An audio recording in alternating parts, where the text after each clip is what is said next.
What is going on, ladies and gentlemen? Yours truly, Kendrick McKnight here, back at you on another video. Make sure you guys like, comment, share, and subscribe to the channel for more content. Episode 17 of Beneath the Surface podcast with yours truly, Kendrick McKnight here, man, as we are unpacking the unseen, one conversation at a time.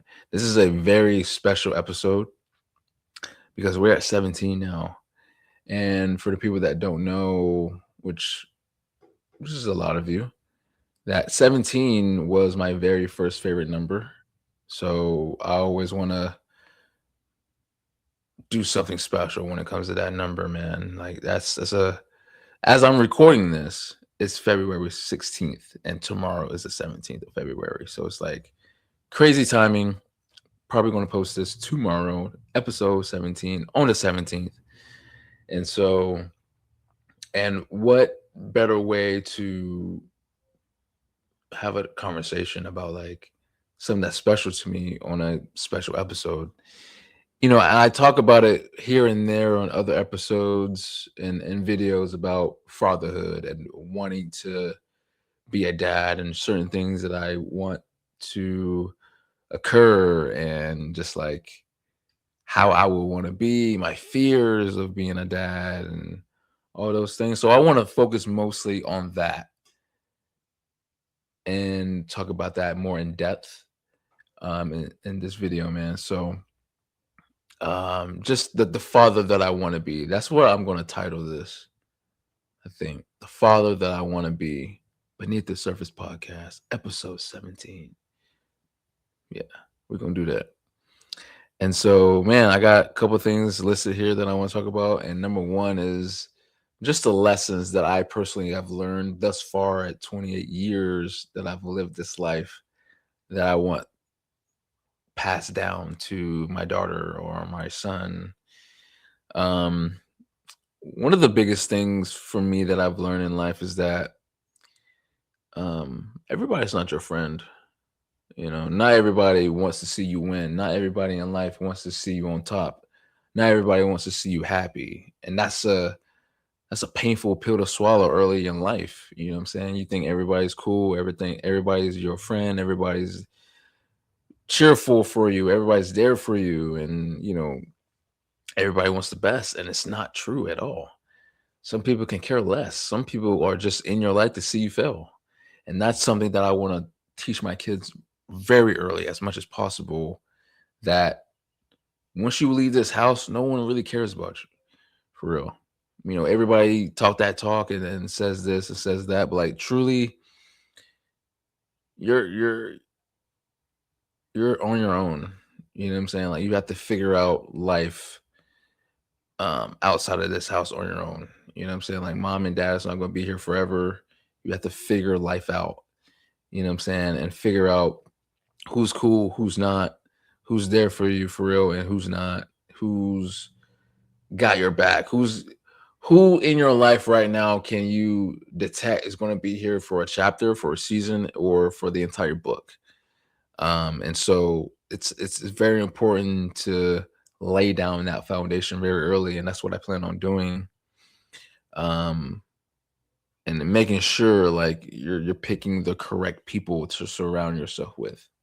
You know what I'm saying? And of course, kids are gonna be kids. They're gonna F around and find out, because that's the best way to learn in life, is just falling flat on your face and realizing like, oh, he wasn't really here for me for real, or she wasn't here for me for the right reasons. And that's just what it is. That's what it takes to live life and learn life. We all done it, I myself included. So that would be something that I would teach them very early, as much as possible.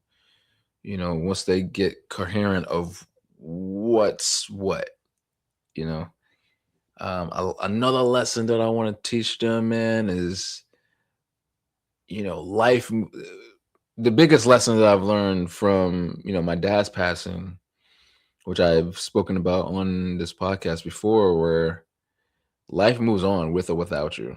You know what I'm saying? Like, just because you're in a mood, just because you're pissed off, mad, upset about anything in life, doesn't mean everybody's going to stop doing what they're doing in their everyday life and have a pity party for you. Like you have to pick yourself up, dust yourself off, and move forward the best ways possible. Learn from whatever made you feel away, and just keep going. The power of keeping going is very very powerful.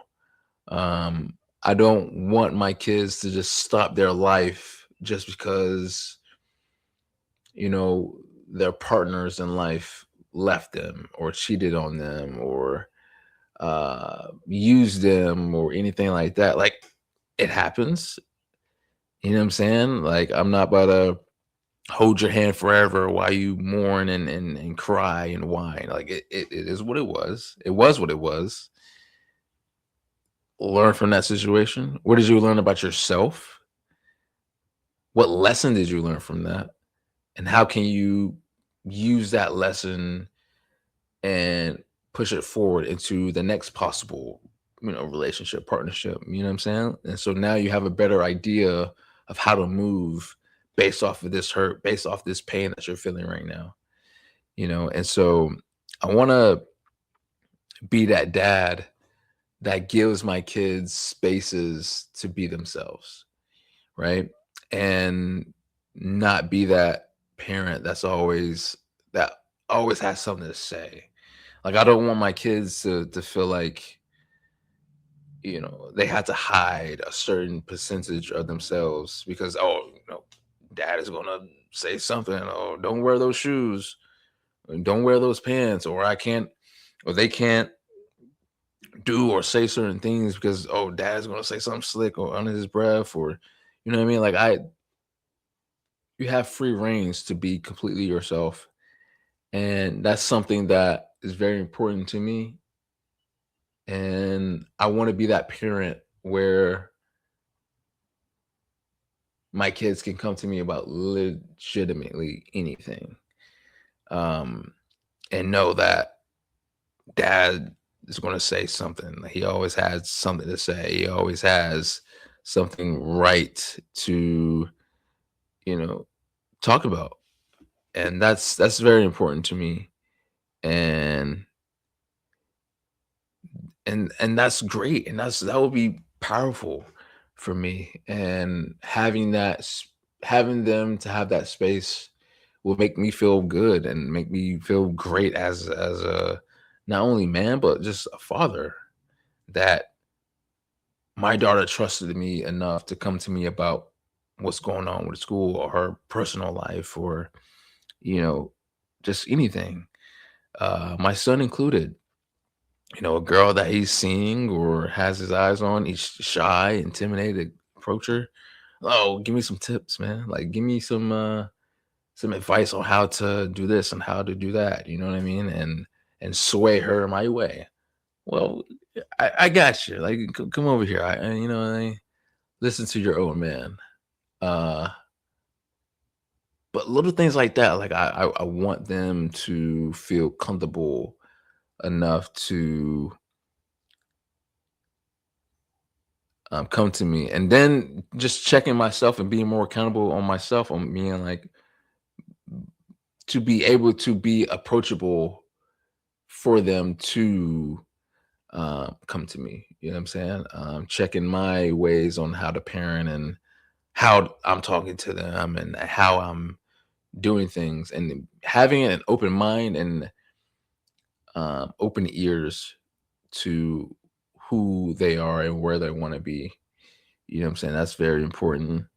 And another lesson that I want passed down, that I've learned, that I want passed down to them, is that I don't care what you want to do in life. You could want to be an astronaut, a police officer, a lawyer, a barber, a professional sports broadcaster. That would be amazing.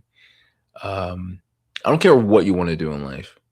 As long as you have love, true passion, and just the drive to want to do it, hey, your dad is all with it. Like I'm cool. Now it's my job as a father to help guide you into those right directions. Like I'm not gonna bash you like, oh, you want to do this, you want to do that. Nobody in our family does that. Like nobody around here in this area does that. Like what makes you feel like I refuse to be that parent. I refuse to be that figure that's always downing your dream or downing your aspiration in life. Like how can I fertilize that seed? How can I pour more positivity into your goal, into the light that you want to see, down the tunnel, and so like,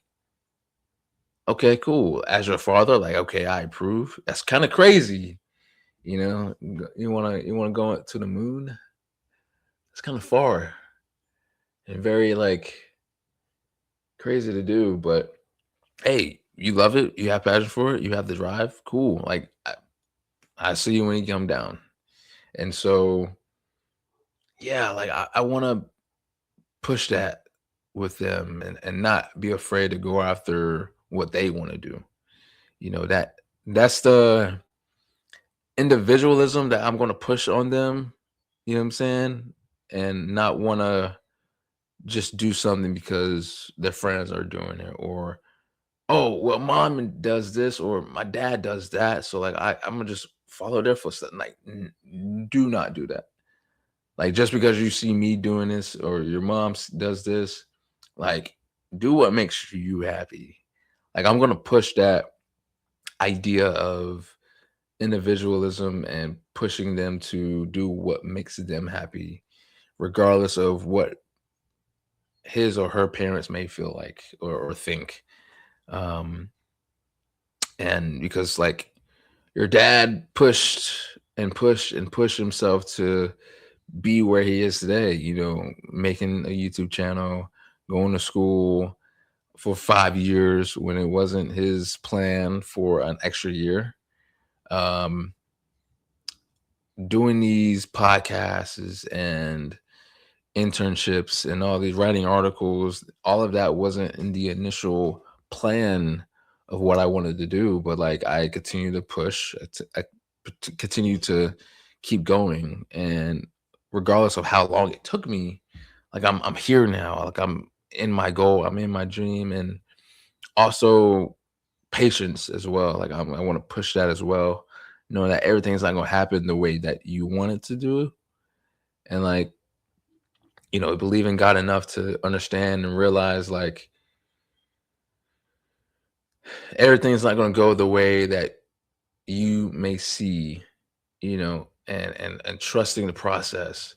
Like, of course, you're going to get in your head. Of course, you're going to feel certain kind of ways about where the journey is heading, but as long as you hang in there, like you're going to be okay. And those are like the top things I want to push on them, and understand like everything's okay. Everything will be okay. And, you know, it's my job to calm you and understand that um, things happen for a reason, but it's up to you to figure out why it transpired. You know, I'm an open ear. I'm an open space. What's on your mind? Talk to me. Not in a forceful way, but like, hey, whenever you feel like you're ready, like I'm here to talk. I'm here to listen. You know what I mean? And so, yes, sir.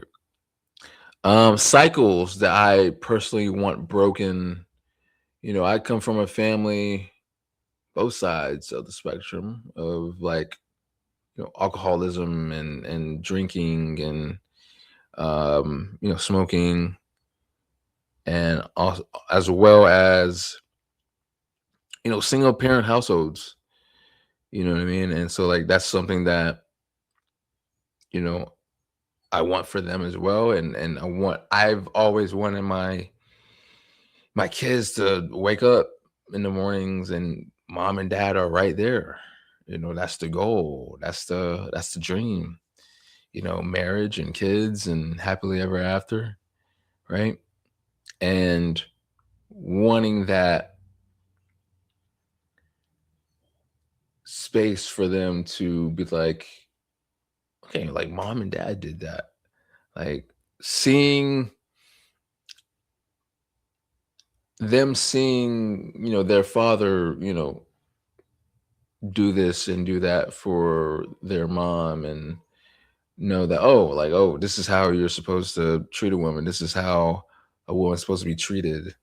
This is what a woman does, um, as far as her role in a relationship. This is what a man does in his role in a relationship. And so, like, that gives, the kids a foundation, a slow foundation as they're watching on like how a relationship is supposed to go. You know what I mean? And so that's the goal, man. That's like the biggest cycle that I want broken.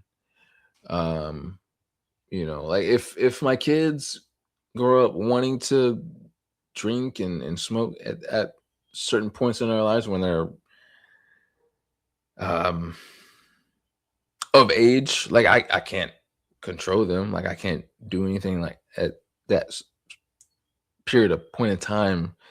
Um, but I'm definitely gonna use my voice and be like, hey, don't do that, don't do this, don't do that. You know what I'm saying? Like, um, but after a while, man, like it's one of those things where as a parent, it's gonna be hard for me to do, but the power of letting go and trust that every single thing that you ever told them went in one ear and stayed in, and letting them live life. And it's kind of similar to for me where when I went to college and all those sit downs and phone calls conversations with my mom and my dad before he passed away, of like scenarios or watch out for this or watch out for that. um and even in high school, bro, like I go out in life, I go here, I go there, or just anything uh life wise, it transpired, and it's like I remember mom telling me this was going to happen, or I remember dad told me watch out for this, and it was like they were like musicians, like magicians. Like, how did you? That's what I want for my kids. That's what I would want, for us as well as the parents, like the understanding that, oh, they were listening to us, regardless of how upset or pissed off they were for us not allowing them to do this or do that, but they tuned in and understood that everything happens for a reason, and we're really saving you from this situation and that situation, this situation and that. Like, we're trying to help you, kid. You know what I mean? And pull you away from that lane that you really don't need to be in. Like, stay in here, stay here. This is more so your lane. That's the follower lane. This is we're raising leaders here. You know what I'm saying? And not anybody trying to be something that they're not and follow. Um, and I would say that's a cycle too, because I myself was a follower at one point in time and trying to be something that I wasn't, just try to fit in because I wasn't comfortable with the person I saw in the mirror, right?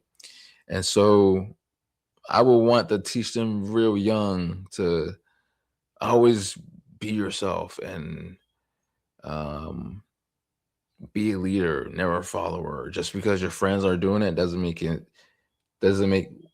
what the situation is right, right? And so, like, not putting yourself in a hole, trying to keep up with the quote unquote cool kids, or trying to live up to an image.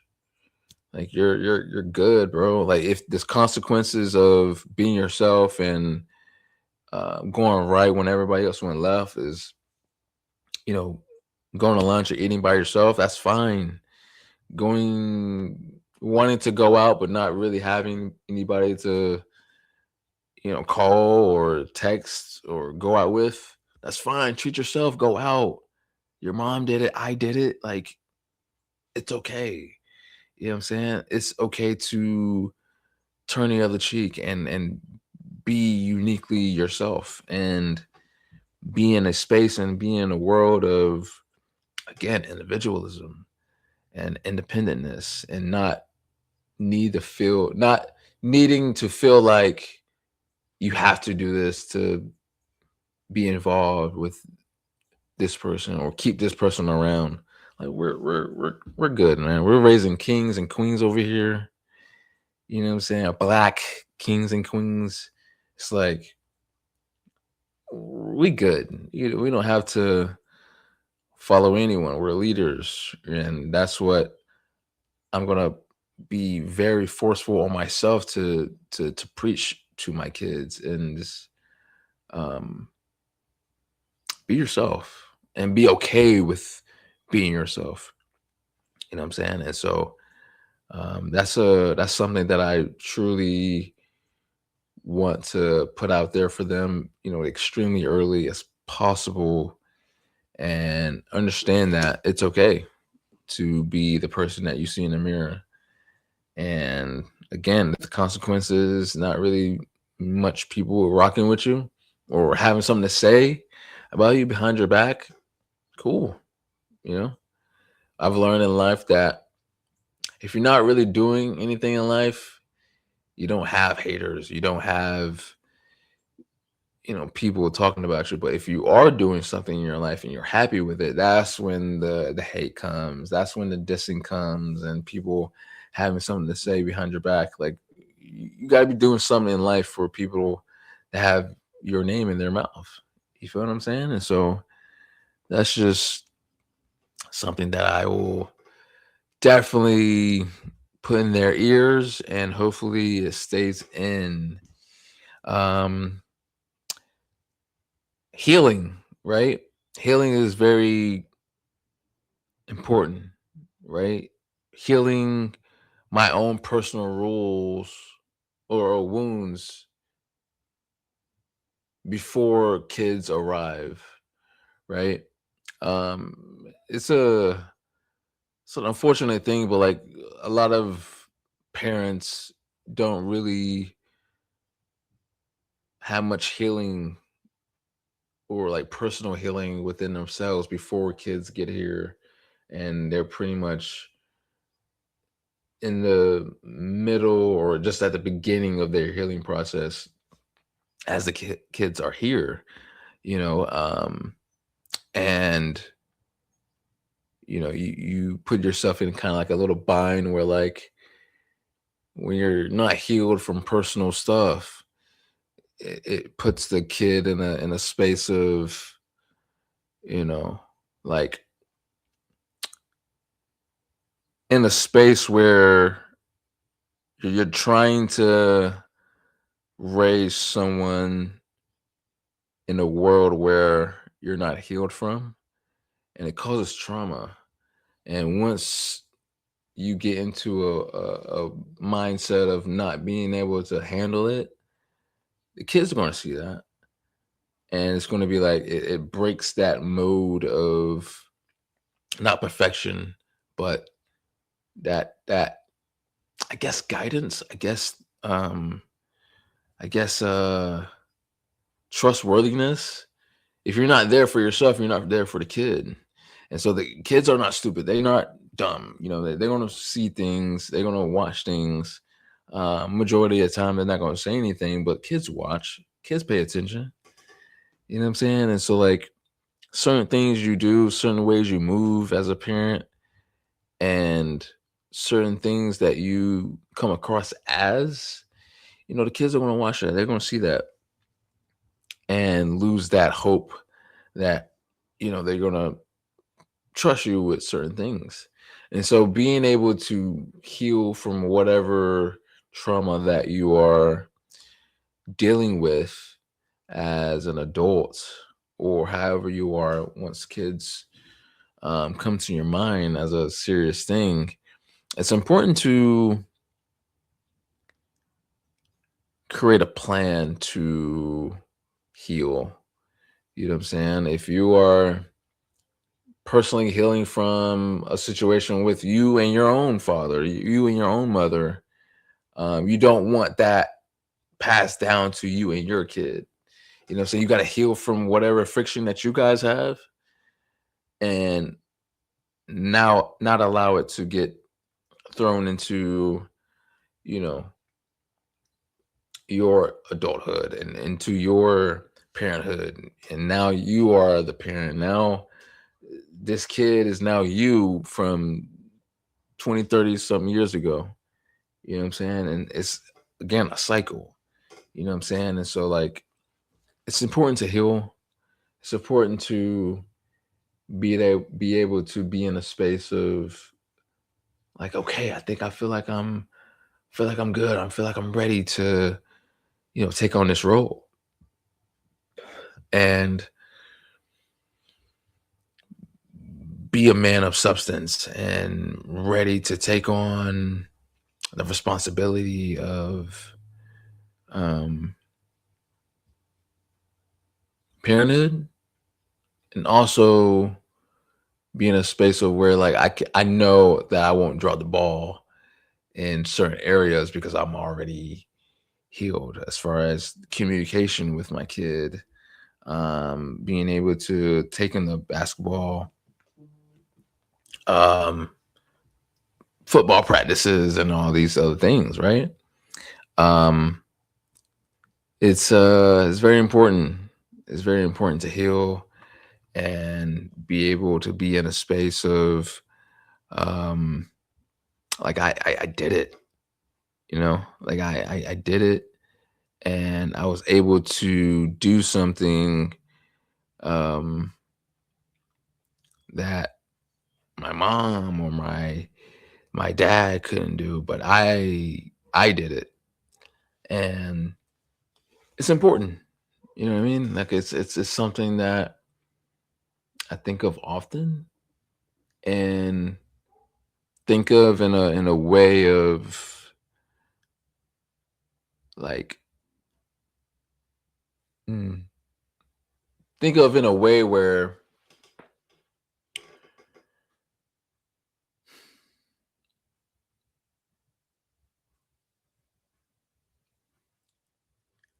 healing is a piece of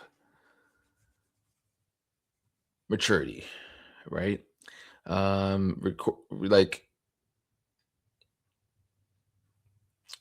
healing is a piece of maturity in a sense of being able to account for yourself enough to say, okay, I've done this, I've done that, I'm not proud of.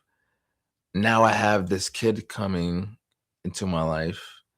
Like I need to have these moments to myself and be able to um admit my faults, admit where I was wrong, admit where I couldn't do this, I couldn't do that.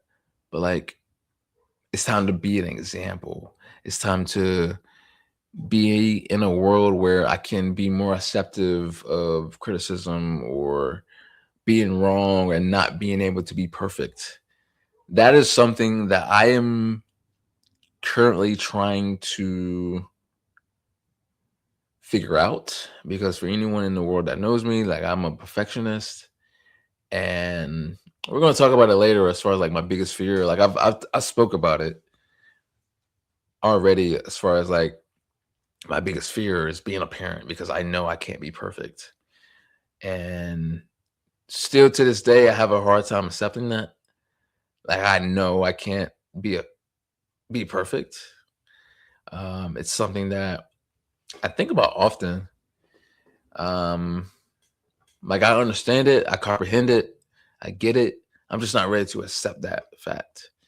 Probably won't be able to until I do start having children, and actually see them here live and live in color. But um yeah, but just that element by itself of uh, being able to heal from that aspect.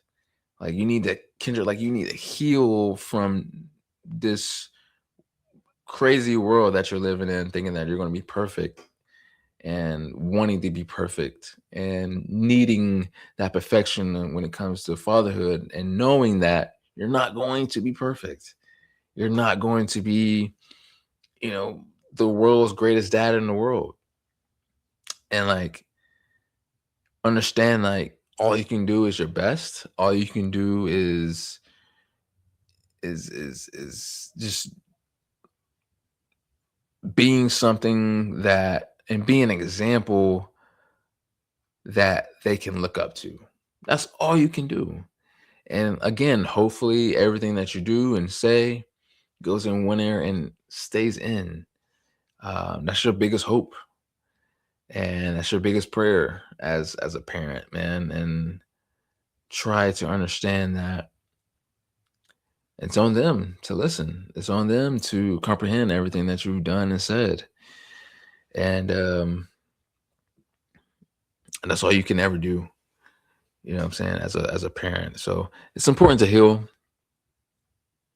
It's important to be accountable for yourself, um and also accountable to your upcoming kid coming into this world, man, where there's a lot of negativity, and this kid is looking up to you to help guide them in this world. So make sure you heal from whatever individual thing that you have going on within yourself, whether it's personal, when it comes to family, or whatever you're personally going through, because you don't want to pass down that trauma or that BS or that negative traits or anything like that down into the next generation. And who you bring the world, who you bring a kid into the world with is very important, extremely important. Probably the top three, arguably top two, maybe one thing that's most important when it comes to having children. Again, like I've spoken about, I have a lot of single parent households in my family, baby moms, baby dads, in my family. But again, both sides of the spectrum, mom side, dad side. And like I've constantly hear stories about this and that. And I'm just like, I don't want that life. So like it's important to truly get to know who you're dealing with before kids are involved. And it's also important to understand this person. It's important to understand who they are surrounded by as well. Friends, family. What are some things in that person's family that you're going to bring into the kid? Is there anything negative, anything in between positive and negative that you're kind of like indifferent about? Like, I don't know if I want to, you know what I'm saying? Whether it's diseases or any pains, any type of traumas, any kind of any negative aspect that surrounds you. Like it's important to have those conversations before introducing kids into the world. You know what I'm saying? And so um get to know. It's very important to get to know who you getting involved with. You don't want to get to know someone while you guys are being parents. You know what I'm saying? Like that's like a weird thing that um it's kind of like a weird um thing that has honestly made common in today's world. You know what I'm saying? Like kids having kids, or two people who are adults. You know what I'm saying? Things happen on the first night, second date, third date. and now you guys are parents, and you're still getting to know, and you still don't really know who this person is. Um, and so that's why it's important, man. To just like go out, see the world, or um, and just like talk, communicate, and it's okay to fool around, but like understand the risks that you're taking if you know lay down with certain people, man. And like that's why, like, man, like it's cool. You know what I'm saying? Because we're adults, we do this and we do that with people, and that's fine. It's okay to date. It's okay to lay down with people. Like it's okay because we're adults, right? We do that. You know what I mean? But it's also extremely important um to to let go.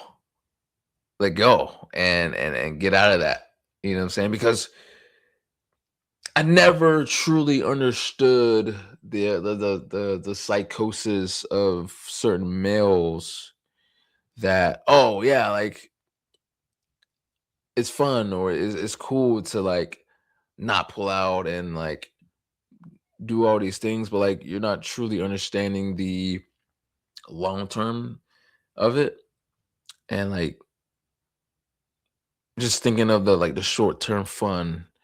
Like I never understood that. And now you're looking crazy months later. Now you have a kid by someone that you don't know, and now you guys are having fights and all these things. And for what? Like you could have avoided that. So like I don't really have true pity or um just like any positive words for people like that. Like gets on social media and talks all types of crap about, their baby mom or their baby dad. It's like you know who this person was before you lay down with them, or you didn't know them like that for real, and then you see their true colors now. Certain things are involved now. You know what I mean? Like again, get to know them first. Um, like I said, it's cool to do adult things because we're all adults, but I always think ahead first. Like I'm always thinking ahead before certain decisions. Like you gotta remember, like, are you ready to be a father right now? Like, are you ready to um have that huge responsibility at this current moment in your life? Like, answer is no, for sure, absolutely. You know what I mean? So like it's important to understand that. You feel what I'm saying? Like it's okay to, get out. You know what I mean? Like it's okay to do this and do that. You know what I'm saying? You can still have fun. You know what I mean? You still have a good time, you know what I'm saying, without, you know what I mean? So yeah, it's important to know who you're bringing to bring kids into the world with. You know what I'm saying? So you guys can have a true um relationship. Maybe even things don't work out, but it's still cordial, um, co-parenting wise. You know what I mean? And bringing the system into it, and now and just by default, certain families are going to defend the mom, and certain families are going to defend the dad just based off of who they are. And boom, boom. You know what I mean? Again, knowing what you're doing. Um, but yeah, it's important to know. Truly get to know your partner. You feel what I'm saying? And yeah, oh yeah. I am someone who thinks about legacy a lot, right? I think about my reputation. I think about who I was back in high school, middle school, even college. You know what I'm saying? Like, if I had to sum up my time during this period of my life and how I treated people. What was it? Right? Who was I at this stage of my life? Who was Kendrick at this point of life in this season, in this chapter?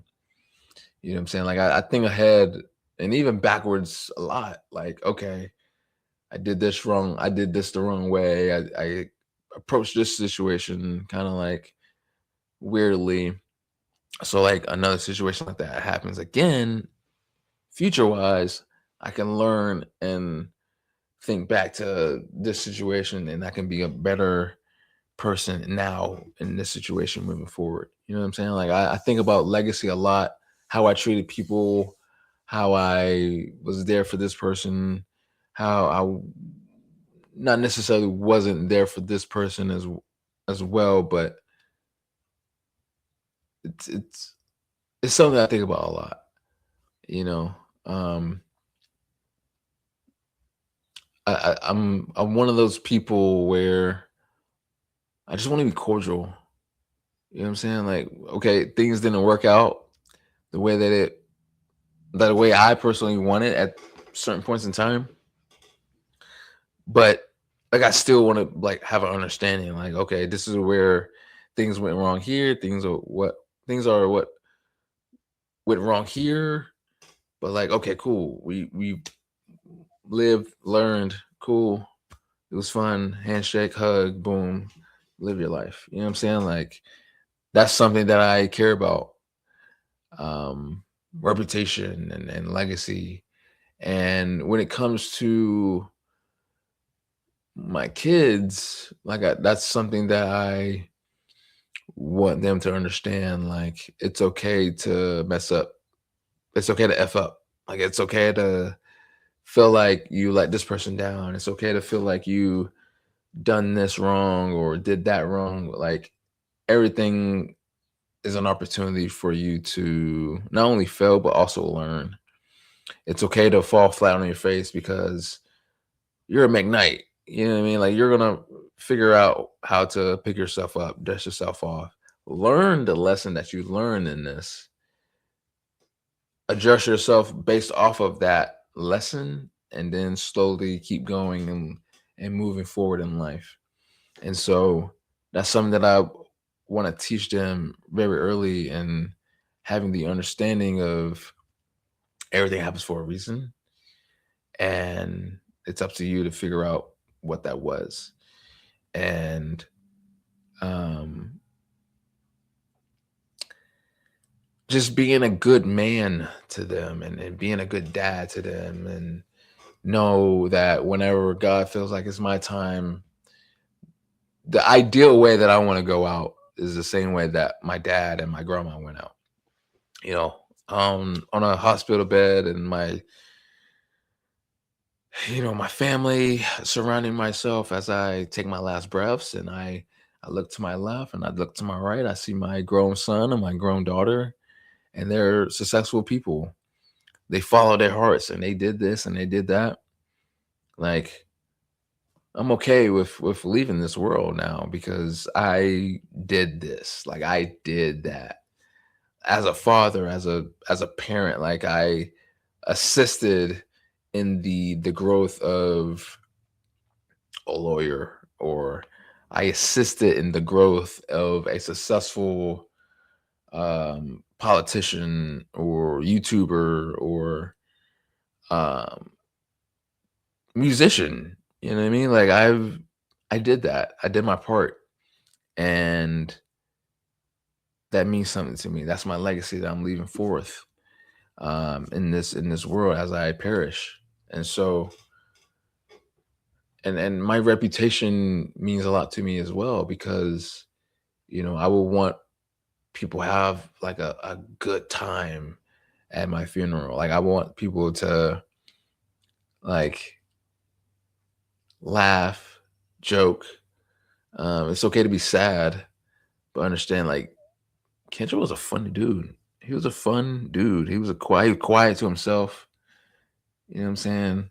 Once he was comfortable though, and like he kept, you know, he ran his mouth a lot. But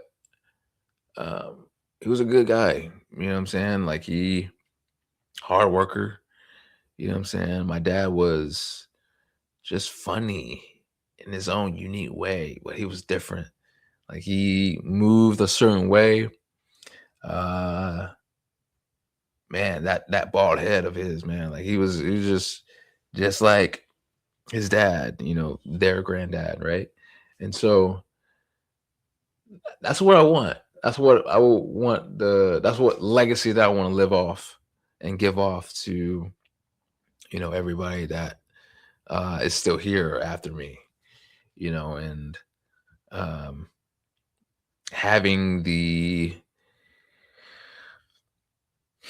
reputation of Kendrick was a good dude, you know what I'm saying? And um stayed out the way, did what he had to do, and went home, and he was there for his children, period, and that's something that means a lot to me.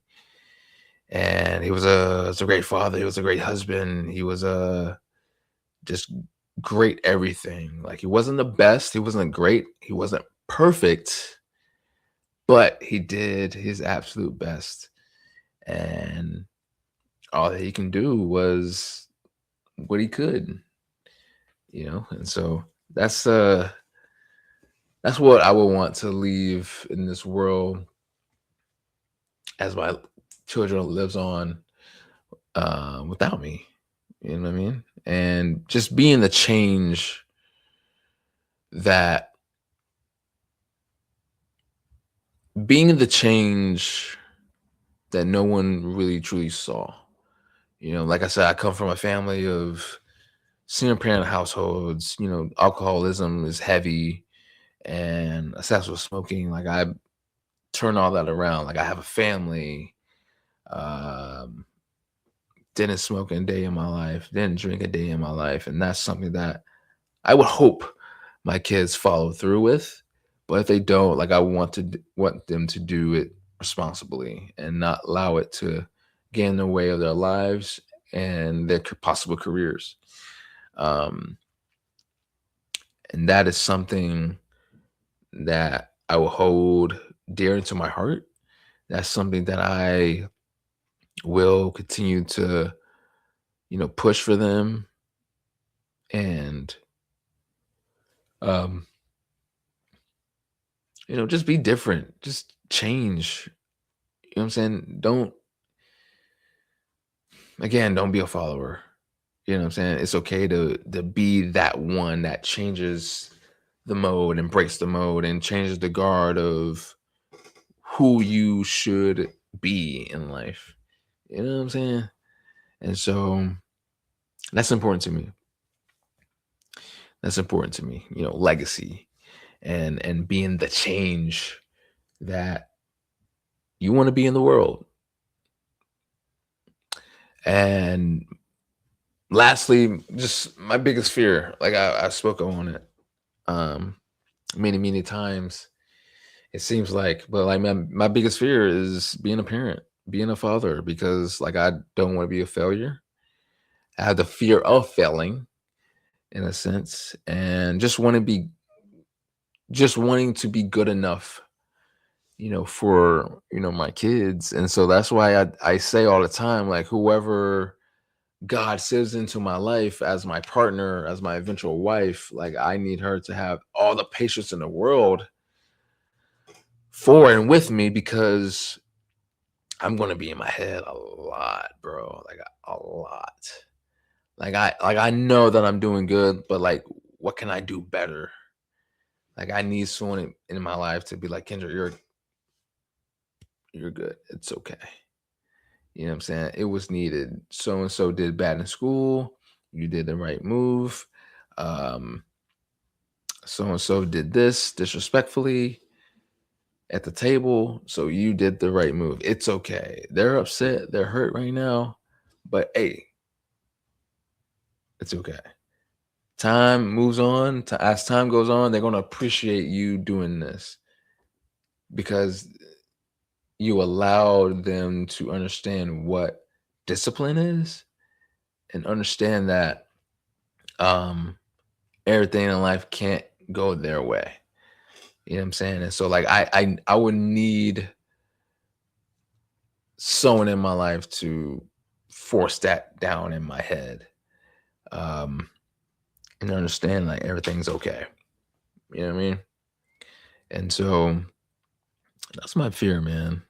Being a dad. Um and trying to live up to not necessarily the status or the legacy that my father had, but like trying to be somewhat similar to that. You know what I mean? Big on family orientation, and regardless of who and where I am in life, like you give my right arm. I would give my right arm for this kid. I would give my right arm for this girl or this boy. Like the understanding of don't F around with me or my kids. You know what I'm saying? Again, like the overprotection that I'm real big on. Like um just being there, being present. You know what I'm saying? Like you never know how far you can get as a parent when you're just present with your kids.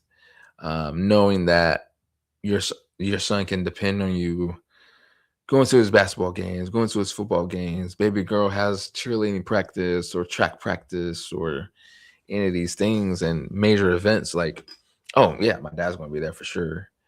You know what I'm saying? My friend stood me up. You know what I'm saying? I thought I had a date tonight. Like I can depend on my dad to come pick me up or cheer me up and taking me here instead. Like little things, just little things, bro. Little things like that. Like I think about heavy and wanting to again be good enough for them, you know. And I spoke about this too in another episode where like I don't want them to grow up to resent me.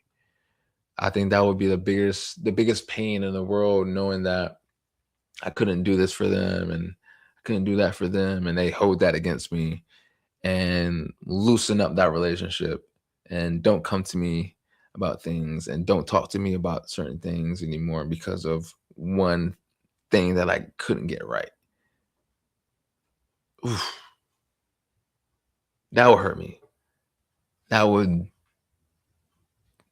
yeah, that would kill me, you know? Um, but yeah, man, just being good enough, trying to be good enough and understanding your worth as a parent. You feel what I'm saying? And having the process of